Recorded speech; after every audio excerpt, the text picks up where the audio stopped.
Bonjour à tous et bienvenue sur Chef, le podcast du management positif. Je m'appelle Sophie Plumer, je suis RH et manager et passionnée par les sujets de management. Avec Chef, je pars à la rencontre de managers et de leaders audacieux et bienveillants pour m'inspirer et améliorer mes pratiques de management. Alors je me suis dit que j'allais partager ce contenu avec vous. Plutôt sympa, non ? Allez, je vous embarque. Salut les chefs! J'espère que vous êtes en forme pour ce nouvel épisode du podcast. Avant de vous présenter l'épisode du jour, je voudrais vous remercier pour l'accueil que vous avez réservé à ma nouvelle proposition de contenu, les chefs expérience. J'ai reçu beaucoup de questions et de messages d'encouragement, donc ça fait chaud au cœur. Vous êtes aussi assez nombreux, vous êtes inscrits à la première édition, donc un grand merci pour votre confiance. Pour ceux qui veulent être tenus au courant des prochains événements et de la prochaine sortie d'épisodes de podcast, je vous invite à vous abonner à la newsletter de Chef sur Substack. Donc c'est chef2fepodcast.substack.com. Je vous mets le lien en commentaire de l'épisode. J'en viens maintenant à mon invité du jour. J'ai eu le plaisir de recevoir Aude Gamberini à mon micro. Aude est directrice marketing et communication des Prairies Bio au sein de Danone. Donc les Prairies Bio, c'est notamment l'entreprise qui a la marque lait de vache qu'on connaît bien en grande surface. Je remercie beaucoup Aude pour son témoignage très authentique et généreux. Aude est une leader qui est très alignée, avec des valeurs fortes et qui cherche la cohérence dans tout ce qu'elle entreprend. Les Prairies Bio est une entreprise engagée dans la bio. Aude m'a expliqué comment ces engagements impactaient aussi les pratiques de management, les décisions business et la manière de travailler en équipe et avec les parties prenantes de l'entreprise.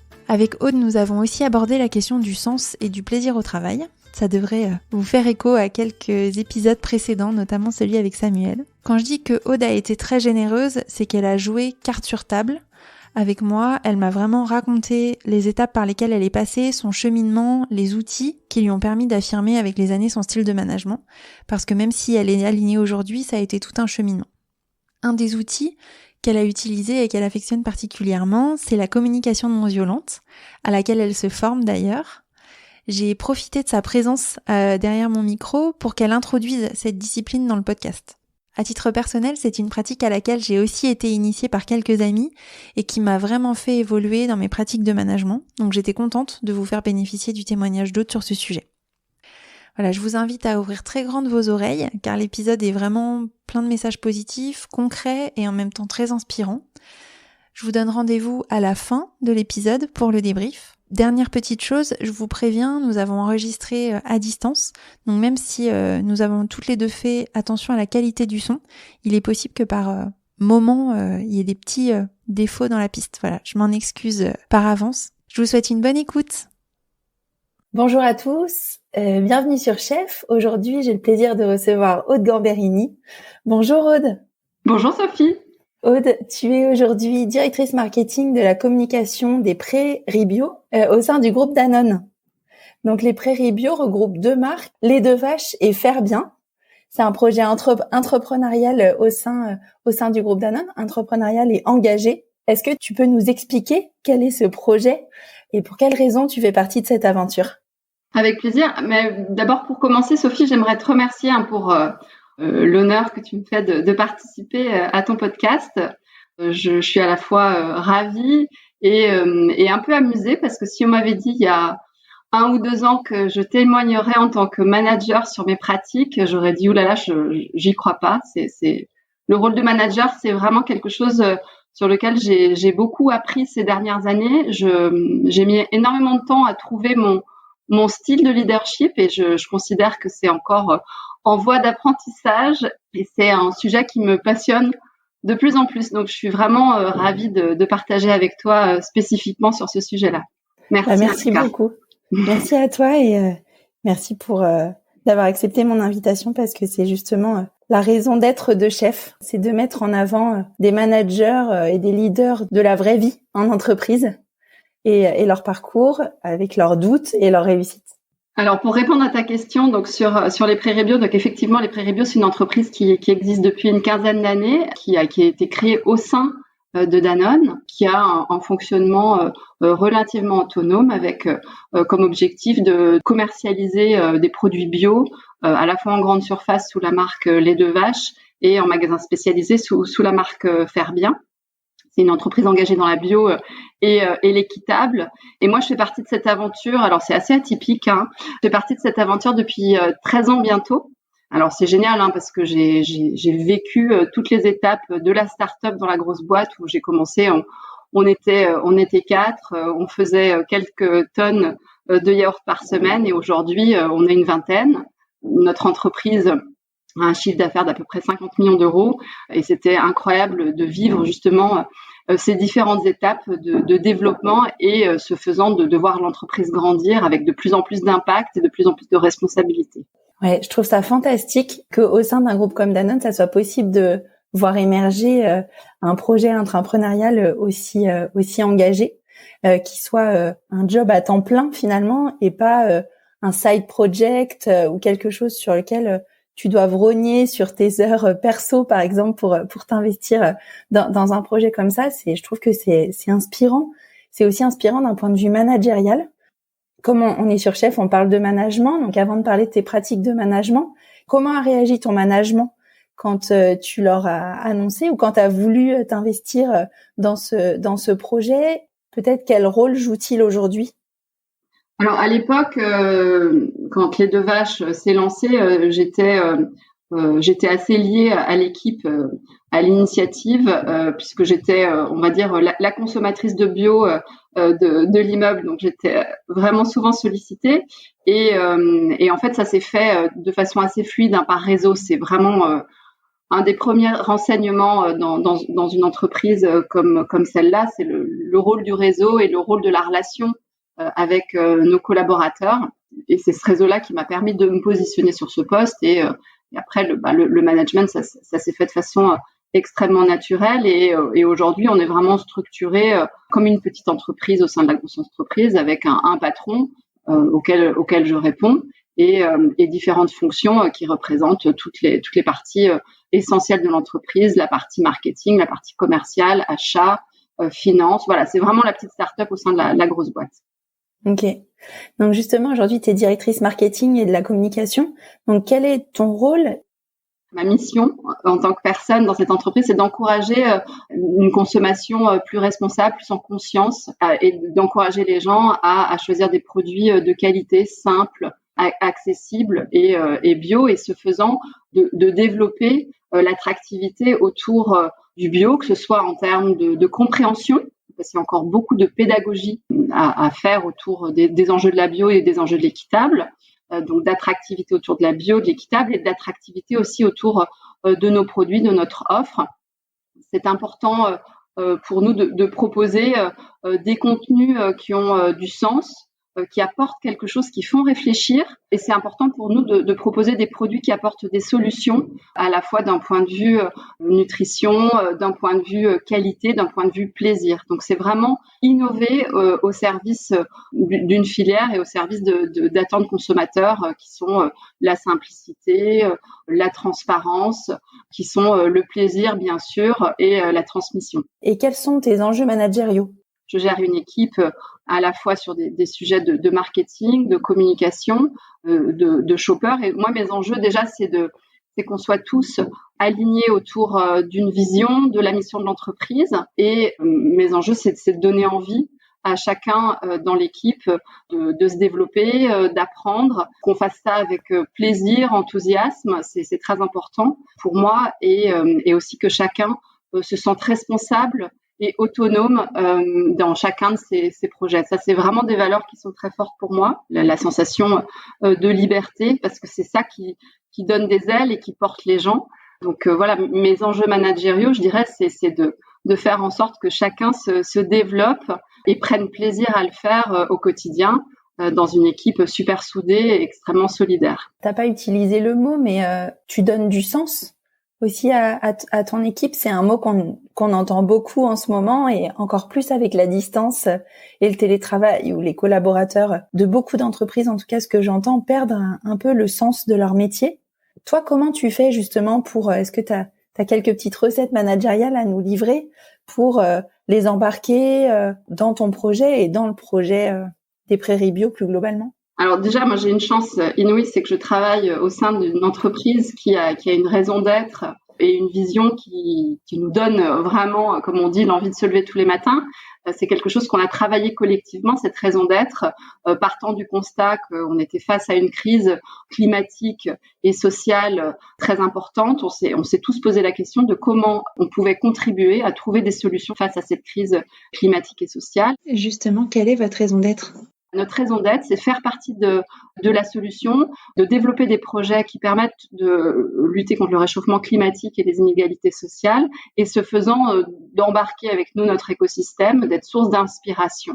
Je comprends que la raison d'être des prairies bio t'aide à donner du sens à tes collaborateurs, mais au-delà de cette raison d'être, qu'en plus vous avez travaillé en collectif, est-ce que tu as des facteurs clés de succès qui te permettent en plus d'embarquer tes collaborateurs? Un des facteurs clés de succès, c'est ce sens de mission. Et après, il y a un enjeu effectivement dans toutes nos décisions de grande cohérence et de grande intégrité par rapport à cette raison d'être. On se pose 1000 questions et de plus en plus, ce qui nous drive, c'est de passer d'une logique de performance économique à une logique d'impact à la fois économique, mais aussi sociale et environnementale. Et finalement, le business, l'économie, c'est au service d'un impact positif.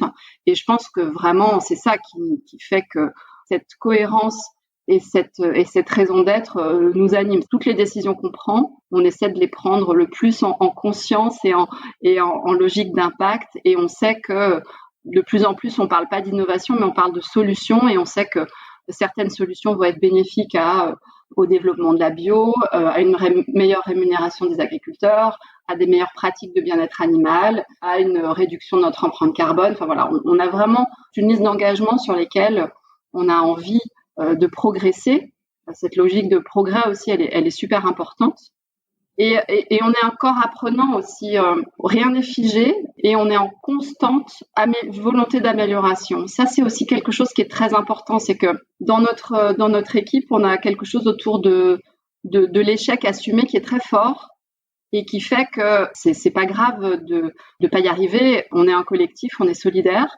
Et je pense que au-delà du sens dont tu parlais tout à l'heure, ce qui est hyper important, c'est que en s'appuyant sur le collectif, on sort de la logique d'y arriver tout seul et d'être un peu le super-héros qui doit tout très bien gérer parce que c'est avant tout la performance qui va être le facteur sur lequel on va l'évaluer. C'est autre chose.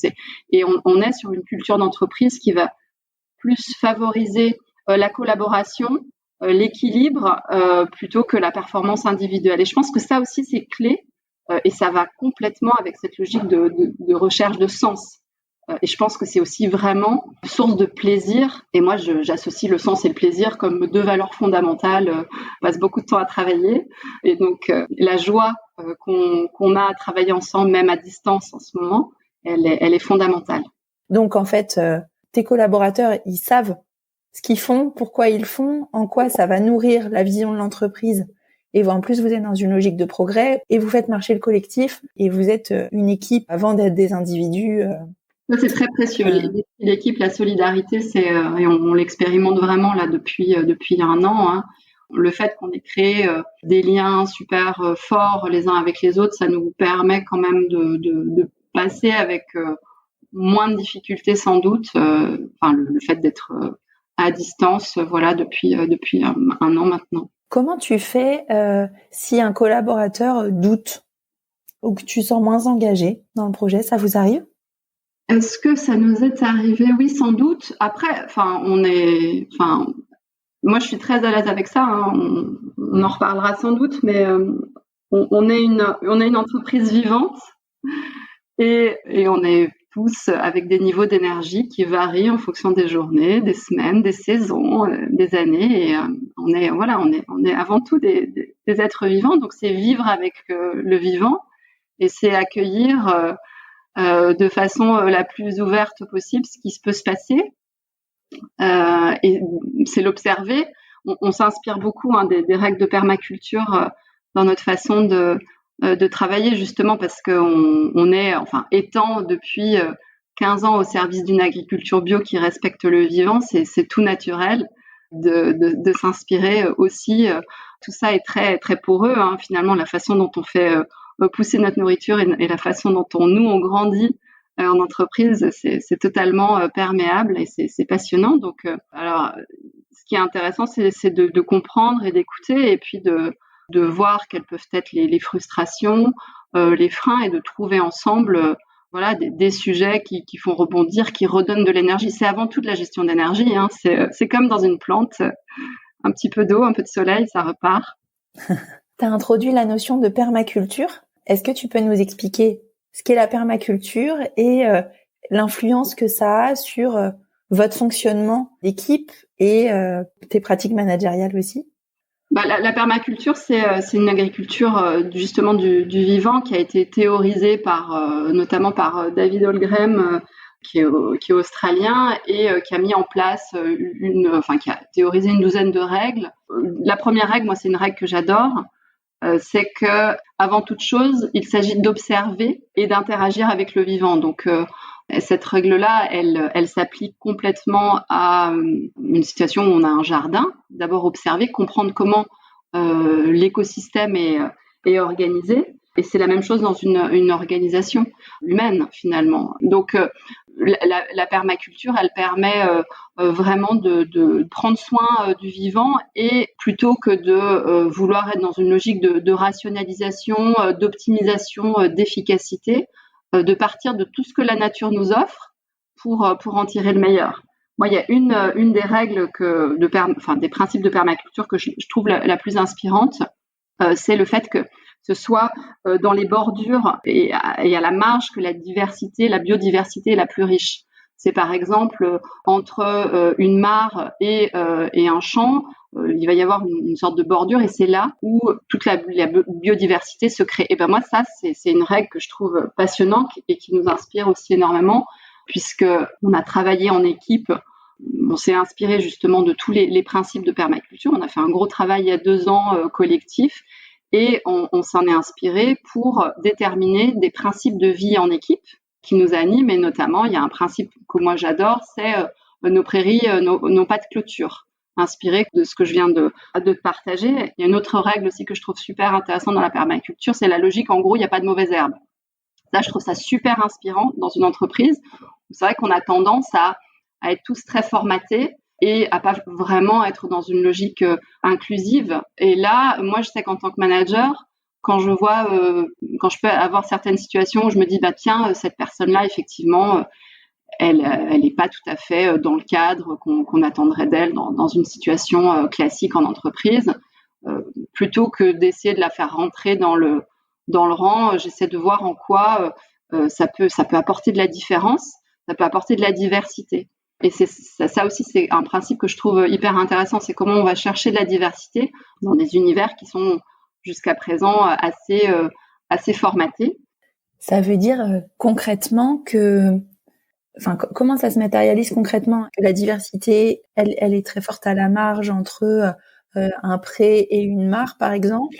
Ça veut dire que vous allez travailler avec d'autres équipes, vous allez travailler avec des gens auxquels on n'aurait pas forcément pensé, je sais pas, ou pareil que des gens qui ont des idées très out of the box, qui n'ont peut-être rien à voir avec le business, mais vous les accueillez et vous essayez d'en tirer le meilleur parti. Tu peux nous expliquer un peu comment ça peut se traduire concrètement? C'est la magie là, de l'intelligence collective. Hein. Nous, on l'a expérimenté à plusieurs reprises. D'ailleurs, la marque Faire Bien qu'on a lancée il y a un peu plus de 2 ans maintenant au magasin bio, c'est une marque qu'on a complètement créée de façon collective, avec une vingtaine de personnes dans lesquelles il y avait donc des producteurs de lait bio, des consommateurs, des gens de la distribution, des gens d'associations, des gens d'agences, vraiment tout un écosystème très large et on a co-construit ensemble un projet et c'est justement grâce à cette équipe, ce collectif, qu'on a réussi à mettre le doigt sur une vraie problématique. On n'en avait pas forcément conscience il y a encore quelques années, c'est que on a un enjeu autour du renouvellement des générations d'agriculteurs, quel qu'il soit.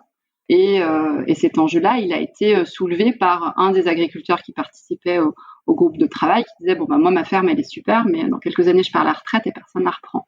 Et c'est comme ça que l'idée du projet Faire Bien autour d'assurer la relève est née. Et donc vraiment ça c'est fondamental pour nous, c'est d'aller justement, on sort un maximum. En ce moment c'est plus compliqué, mais en tout cas on a vraiment un plaisir fou à sortir de nos bureaux et d'aller passer du temps dans les exploitations, d'aller passer du temps auprès de ceux qui produisent les ingrédients, à l'usine, aussi auprès d'associations. On a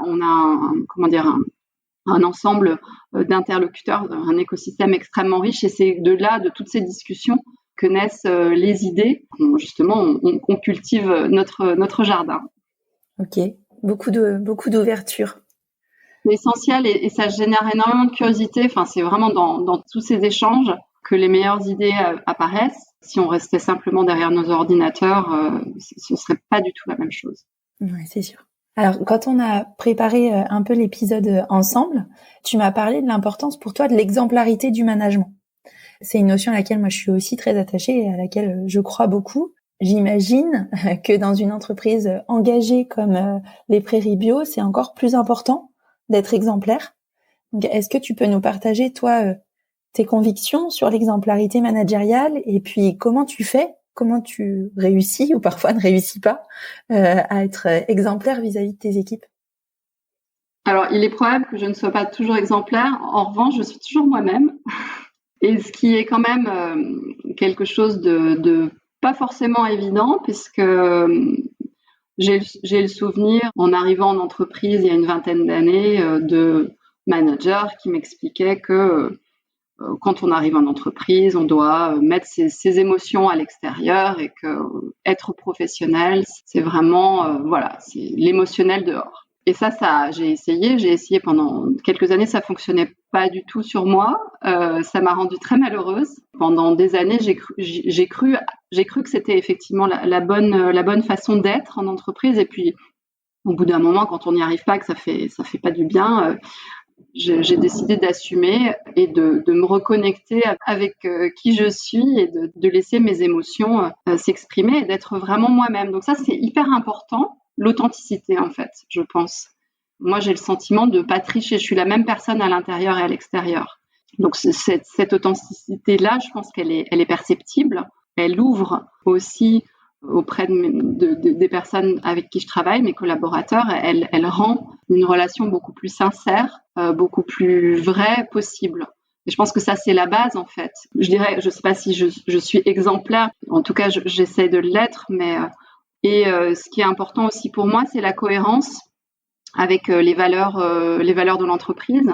Vraiment, des fois, j'ai l'impression que je fais corps avec cette entreprise et que c'est les valeurs de cette boîte, c'est mes valeurs et inversement. Donc, je le disais tout à l'heure, ça fait 13 ans que je travaille au sein des Prairies Bio, j'ai mis énormément de moi. La cohérence avec ces valeurs, je pense qu'elle est perceptible et je pense qu'elle crée un climat aussi de confiance auprès de mes collaborateurs et aussi elle génère un niveau d'exigence qui à mon sens est le bon.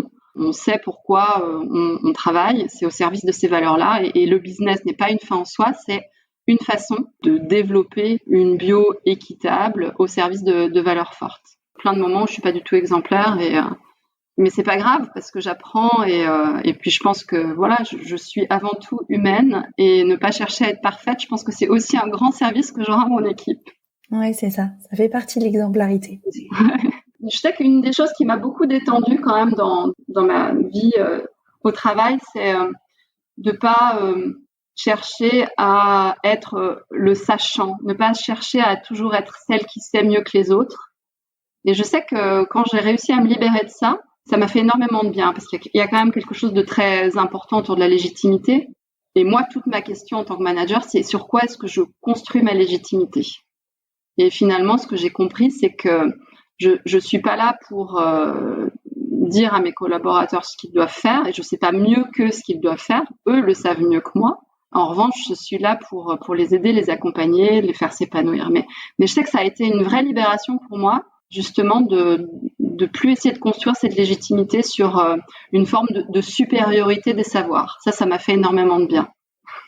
Bien sûr, de pas devoir tout savoir sur tout et avoir la réponse à toutes les questions. Mais ça semble tout bête, hein, mais ça a été une petite révolution pour moi. Peut-être comment t'as compris ça?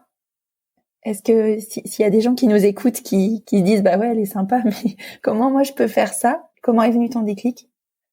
Ça vient en marchant en fait, ça vient pas en un claquement de doigts, c'est vraiment quelque chose qui se construit dans le temps. Je pense que je me suis fait progressivement un petit peu plus confiance tous les jours et que la confiance nourrit la confiance et que plutôt que d'essayer de rentrer dans le moule dans lequel j'arrivais pas à rentrer, je me suis progressivement plus rapprochée de qui je suis vraiment et j'ai laissé cette partie de moi s'exprimer et je me suis rendu compte qu'elle était bien accueillie et que je pouvais apporter. Et cette confiance a progressivement construit la légitimité, qui a progressivement construit la confiance. C'est un travail de longue haleine. C'est aussi, d'une certaine façon, accepter sa vulnérabilité. Il y a plein de situations où j'aurais aimé impressionner mes collaborateurs et qui sortent de la salle en disant « Waouh, c'est vraiment un chef incroyable ». Bon, j'ai fait le deuil de cet ego-là et j'ai accepté ma vulnérabilité. Je me suis dit, voilà, qu'est-ce que moi je peux apporter? Qu'est-ce qui est important pour moi? Finalement, quelle est ma propre raison d'être? Ma propre raison d'être, c'est de prendre soin du vivant sous toutes ses formes et en me raccrochant avec cette raison d'être qui est la mienne. Et j'ai compris en quoi mon leadership pouvait être le mien, s'il n'est pas calé sur un leadership, on va dire, conventionnel, c'est pas grave. C'est mon leadership. Et ça, c'est toutes ces phases-là que j'ai passées et je continue très humblement à apprendre tous les jours avec des loupés, des succès, mais avec une intention avant tout, c'est d'aider. Je pense que c'est ça aussi le point de départ, c'est d'où on part. Est-ce qu'on a envie de contribuer à aider les autres ou est-ce qu'on a envie pour nourrir son ego, qui nous trouve super cool et vraiment trop brillante, quoi. Il y a aussi ça, c'est d'où on part. Waouh, merci pour ce témoignage et ton authenticité. Quand tu parles de ce projet, tu parles beaucoup du vivant. Donc dans toute réussite business, entrepreneuriale ou intrapreneuriale, il y a des facteurs clés de succès et il y a des facteurs clés de succès humains. Quels ont été les facteurs clés de succès humains pour les prairies bio? C'est l'humain, tout simplement. Ouais. Et t'as des exemples, par exemple, enfin, peut-être, je sais pas, des recrutements, peut-être des moments de connexion. Parmi les facteurs clés de succès, je pense qu'il y a la logique du temps long qui est assez atypique. Hein. Moi, je disais tout à l'heure, ça fait 13 ans que je fais partie de l'équipe. Donc, j'ai développé une culture et ce temps long permet de prendre des décisions et de s'engager, de se sentir responsable sur une durée qui n'est pas la même que dans une organisation plus classique où on a l'habitude de changer de poste tous les 2-3 ans et on peut perdre l'histoire, on peut perdre voilà. Et je suis pas la seule à être dans l'équipe depuis longtemps. Le patron des Prairies Bio, Christophe Audouin, est là aussi depuis 13 ans. Donc il y a quelque chose autour du temps long qui fait que on prend pas les décisions de la même façon et on s'engage pas, je pense, de la même façon. On est plus drivé par la mission que par la carrière. Je pense que ça joue quand même énormément. La taille de l'équipe, le fait qu'on soit sur une équipe de taille relativement réduite, on est une petite vingtaine, je pense que c'est aussi un facteur clé parce que ça favorise les connexions, ça favorise aussi l'adhésion de chacun d'entre nous à la culture d'entreprise, à ses enjeux, à ses missions. Pour moi, le facteur clé de succès, c'est une équipe engagée autour d'une vision qui est très claire. Et c'est justement l'humain, enfin c'est l'énergie de notre entreprise, la valeur de notre entreprise, elle est dans les hommes qui la font. On dit souvent people behind the brand, c'est vraiment les gens qui font la boîte, mais c'est nous en tant qu'opérationnels business, mais c'est aussi tous les agriculteurs, tous les producteurs, les gens à l'usine. Enfin, il y a une énergie, une adhésion et une sincérité à porter la mission qui est extrêmement liée aux gens. Et je pense que ça, c'est dans les facteurs clés de succès, ce qui compte aussi, c'est les valeurs que les marques incarnent, qui sont des valeurs de joie, de plaisir, d'harmonie, de construire un monde meilleur, positif. Quand on se projette sur ces valeurs-là, quand on est aussi sur des marques et des projets qui donnent des perspectives joyeuses, qui apportent de l'espoir. Je pense que ça joue aussi énormément dans la dynamique. Et puis après, il y a un état d'esprit on est très polyvalent, on se mêle beaucoup des affaires les uns des autres. Il y a un côté, c'est absolument pas cloisonné.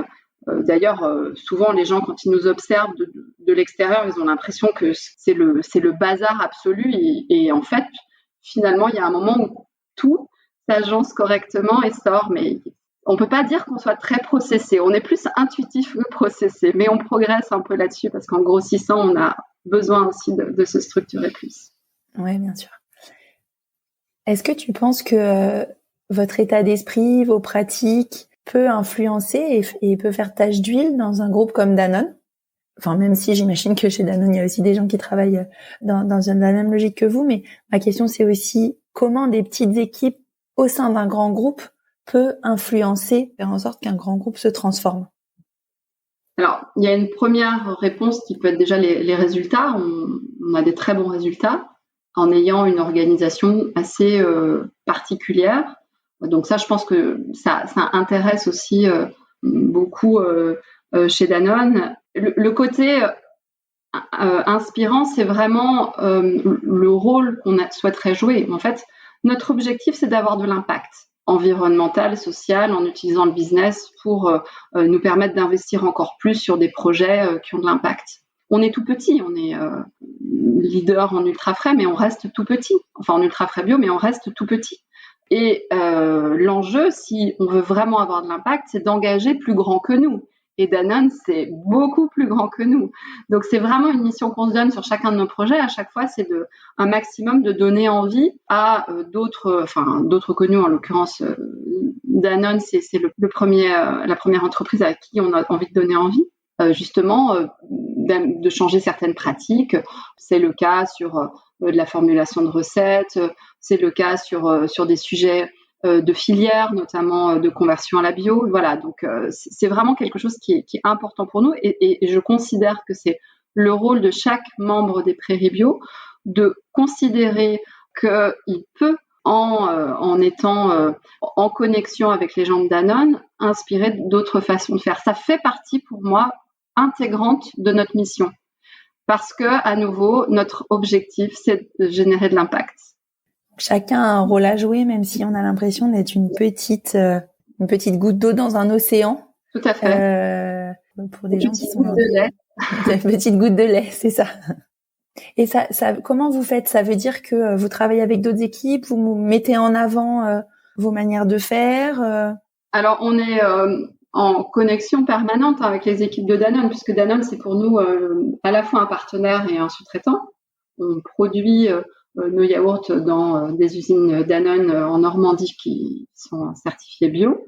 On s'appuie sur la force de Danone, la force de vente de Danone, la qualité, la R&D de Danone, tout un ensemble de fonctions support qui sont essentielles pour notre business. Et ce faisant, on est connecté à énormément de personnes chez Danone. Tout ça est extrêmement poreux. Et ce qui est intéressant, c'est que c'est à chaque fois, voilà, de leur parler de notre façon de faire et puis de les engager. Eux aussi contribuent au succès des Prairies Bio et ils en tirent une grande fierté. Donc déjà, ça, générer de la fierté, c'est déjà une première satisfaction.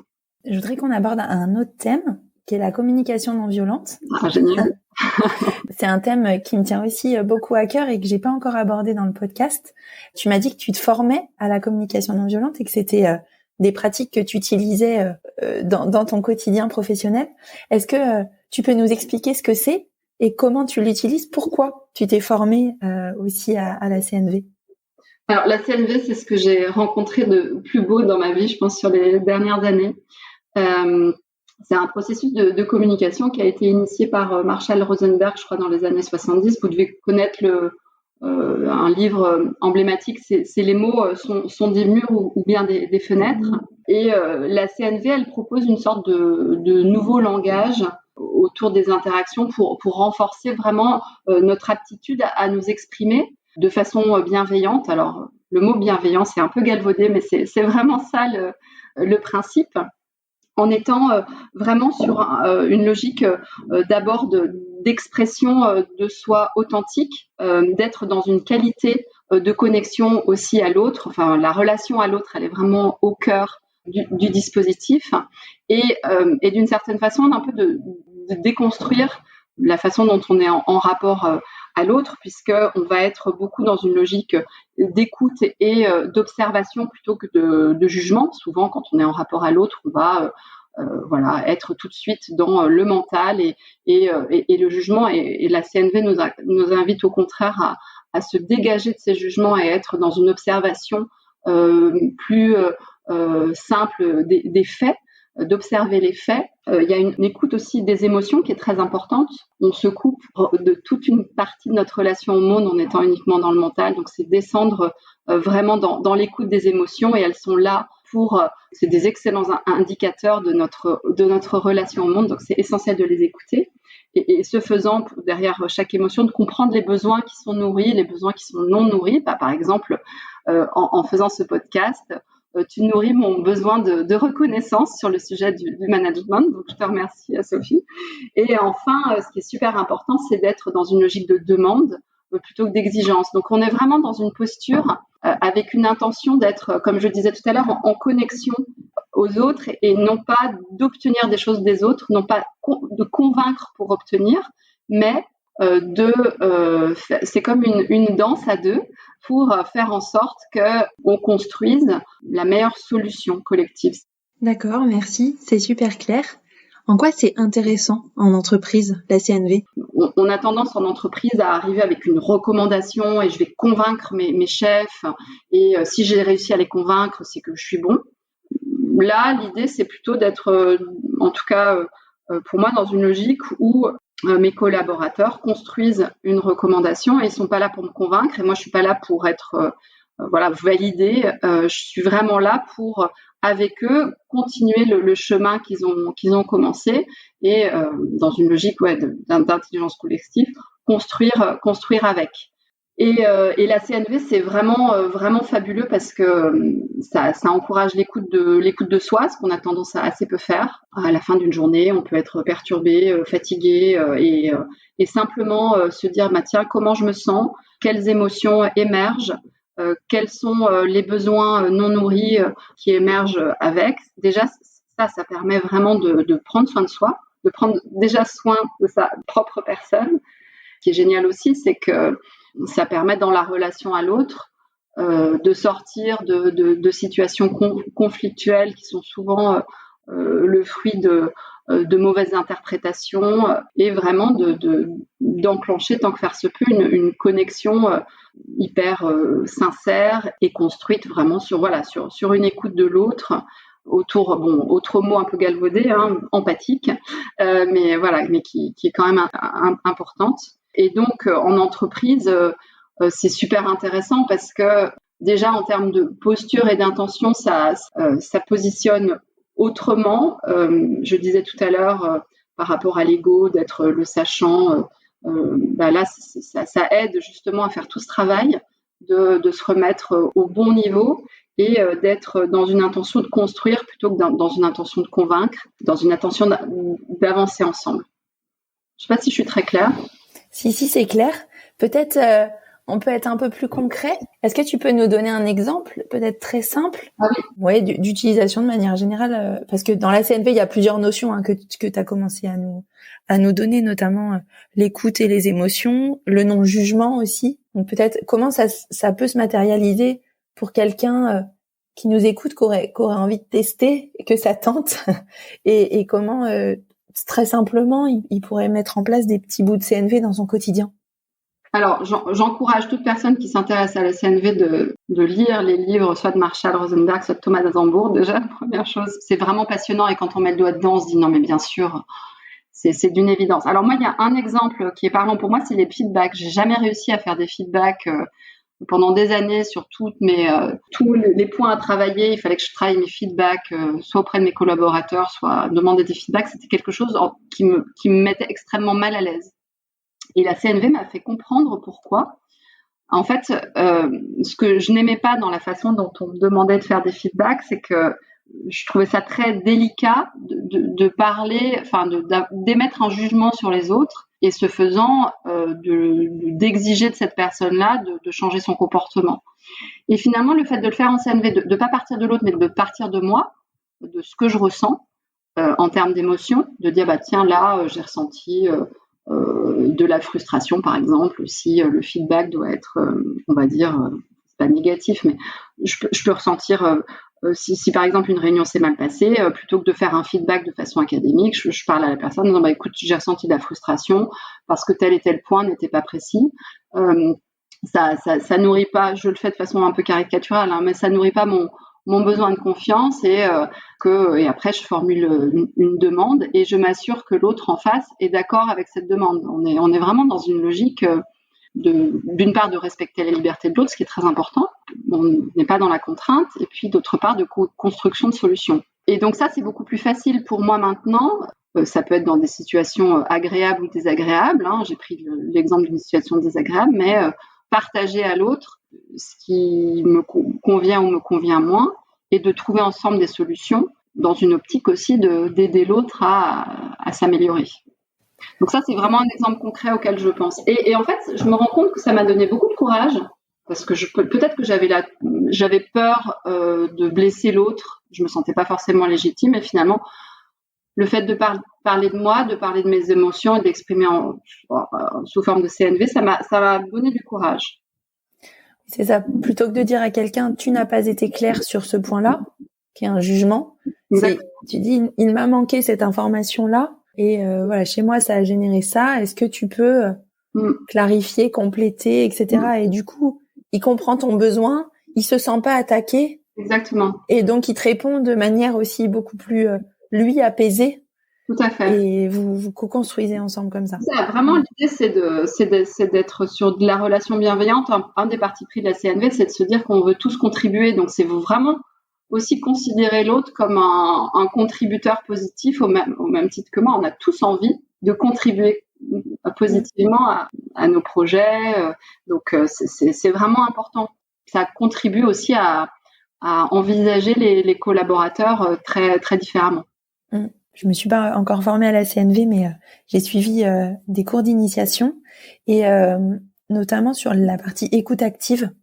Ça a été une révélation pour moi que je trouve qu'en entreprise, on ne s'écoute pas assez et que souvent en réunion, c'est à qui aura la meilleure idée, à qui rebondira le plus vite sur l'idée de l'autre, etc. On se coupe beaucoup la parole, alors que maintenant, moi, j'ai adopté une posture qui est tout autre, qui est beaucoup dans l'écoute, pour vraiment très bien comprendre ce que veulent dire les gens qui parlent et qui émettent une idée.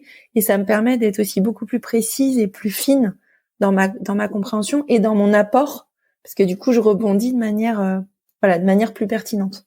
Est-ce que c'est quelque chose que tu partages aussi ? Oui, c'est tout à l'heure quand je parlais justement du sachant, du manager qui sait et qui sait tout et qui a les solutions. C'est l'écoute fait aussi vraiment partie de ça. C'est que encore plus là depuis 1 an où on est en situation quand même particulière avec le Covid, prendre le temps de présence. En fait, c'est vraiment la présence à l'autre. Prendre ce temps-là est extrêmement précieux. Et souvent, ce dont je me rends compte, c'est que les gens ont les solutions. C'est assez magique en fait dans l'écoute.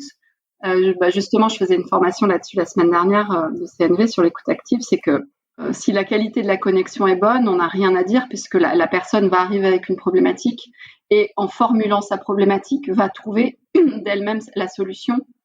Et en étant sur de la reformulation aussi, en l'aidant à avancer en reformulant, c'est vraiment la personne qui va d'elle-même trouver les clés. Et ça, c'est génial à observer. C'est vraiment et en même temps, c'est révolutionnaire parce que ça veut dire qu'on ne dit rien. Et ça, c'est du boulot de rien dire. Ouais.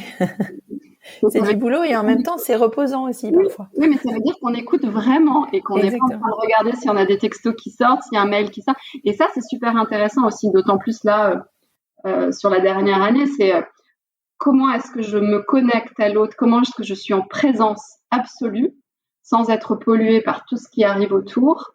Ça, à mon sens, c'est aussi un des grands enjeux et la CNV apporte beaucoup là-dessus, justement sur une présence vraiment à soi et à l'autre qui permet cette qualité de connexion.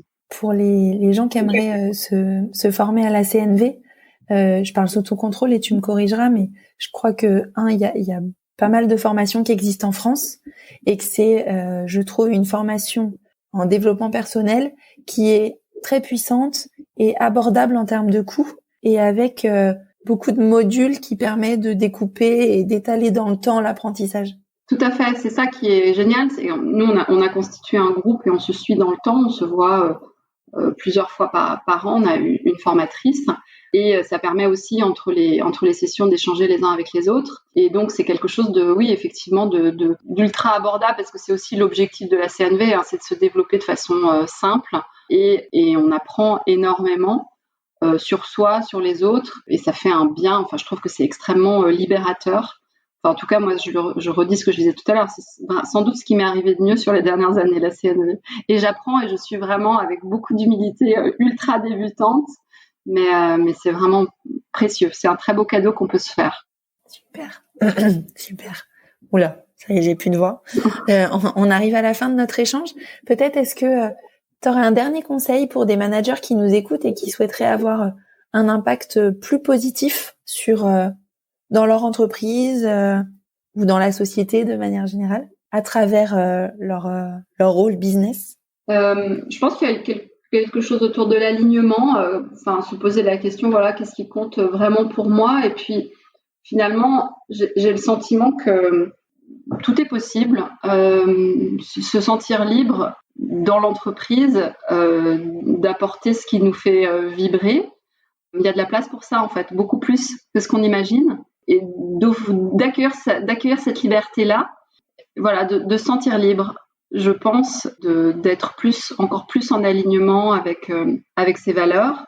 Et je pense qu'il y a quelque chose vraiment aussi j'en parlais tout à l'heure, de la présence. Je pense qu'un des grands défis de l'entreprise aujourd'hui, c'est de créer des relations authentiques et de prendre plaisir à être les uns avec les autres. Et je pense que travailler la qualité de présence et la connexion à l'autre, c'est assez essentiel, il me semble. En tout cas, c'est quelque chose sur lequel moi je travaille. Donc, je dirais vraiment, oser être soi. Je fais référence à une formation que j'ai faite il y a une dizaine d'années.